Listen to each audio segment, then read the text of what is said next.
সম্মানিত ভিউয়ার্স, আজকে আমি আপনাদের সামনে একজনকে মেসেজ ড্রপ করব।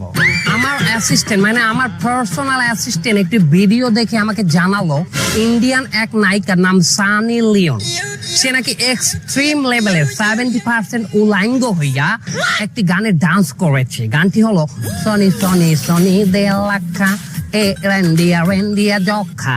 এবং আমি ওই সানি লিওনকে একটি মেসেজ ড্রপ করতে চাই, সিস্টার সানি লিওন, আপনি উলাঙ্গ হয়ে ডান্স করবেন না, তাহলে আপনার ঈমান থাকবে না। সানি লিওন তো আমাকে ধরবেন না, তাদের ঈমান নাই কমে দিয়া। হুজুর বারবার আমার কথা করছেন কেন? যে অ্যাসিস্ট্যান্ট দিয়েছে ভিডিও তো দেখছেন আপনি। মারা খাইয়ে গেলাম নাকি? এই শালারে কিন্তু একদম পালাই মেরে ফেলবো। এই ধর ধর ধর ধর ধর।